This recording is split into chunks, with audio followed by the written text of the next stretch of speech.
સંતાનોની શૈક્ષણિક સફળતાને બિરદાવતો એક ભવ્ય કાર્યક્રમ યોજાયો। ધોરણ 10 અને 12ની બોર્ડની પરીક્ષામાં ઉત્કૃષ્ટ પરિણામ મેળવનાર વિદ્યાર્થીઓ અને તેમના માતા પિતાનું સન્માન કરવામાં આવ્યું। સાથે જ વિદ્યાર્થીઓને ભવિષ્યની કારકિર્દી અંગે માર્ગદર્શન પણ કરવામાં આવ્યું। આ સાથે જ પ્રતાપગંજ સ્થિત રોઝરી સ્કૂલ ઓડિટોરિયમમાં યોજાયેલા કાર્યક્રમમાં શહેરના મહાનુભાવો, બાર કાઉન્સિલના પ્રતિનિધિઓ અને બરોડા બાર એસોસિએશનના હોદ્દેદારો ઉપસ્થિત રહ્યા હતા।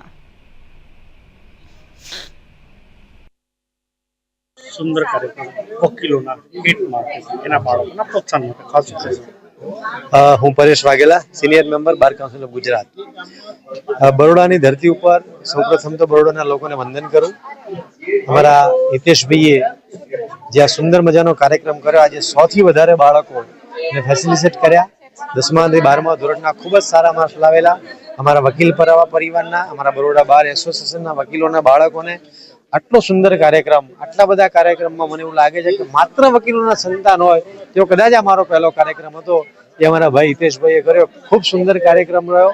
એમાં મેયરની પણ હાજરી, કોર્પોરેટરોની હાજરી, અમારા સિનિયર ઘણા બધા ધારાસભ્યોની હાજરી, ખૂબ સુંદર કાર્યક્રમ રહ્યો। હિતેશભાઈ આવા સારા કાર્યક્રમ કરતા રહે એવી શુભેચ્છા આપું અને અમારા વકીલ પરિવારના બાળકોને, એમના મા બાપને પણ ખૂબ ખૂબ શુભેચ્છા પાઠવું છું। એડવોકેટ આજે ગત વર્ષે પણ આ કાર્યક્રમ કરવામાં આવ્યો હતો। ધોરણ 10 અને 12માં વકીલના બાળકો જે સારા ટકા લાવ્યા હોય, આઉટસ્ટેન્ડિંગ એચીવર્સ, કોઈના 90%, 95%, 80%, એટલે એટલીસ્ટ ખૂબ સારા પર્સન્ટેજ અને મહેનત કરીને પાસ થયા હોય તો માત્ર સ્ટુડન્ટનું સન્માન નહીં પણ સ્ટુડન્ટના માતા પિતા જે વકીલો હોય, એડવોકેટ હોય, મમ્મી હોય યા પપ્પા હોય, કોઈ એડવોકેટ હોય, એમનું સન્માન કર્યું। અને વડોદરાના મેયરશ્રી આજે હાજર રહ્યા, ખૂબ એમણે વિદ્યાર્થીઓ પ્રોત્સાહિત કર્યા। ત્યારબાદ ગુજરાત બાર કાઉન્સિલના એડવોકેટ શ્રી પરેશ વાઘેલા, જે ખૂબ સારા લીડર છે, આપણા ગુજરાતના વકીલ પરિવારને નેતૃત્વ પૂરું પાડે છે, તેઓ હાજર રહ્યા। આટલા 2.5-3 કલાક કાર્યક્રમ ચાલ્યો પણ ખબર પણ ના પડી અને લોકોએ સરસ રીતે વધાવી અને દરેક વિદ્યાર્થીઓને ઇનામો અને મોમેન્ટો આપી અને સન્માન કર્યું।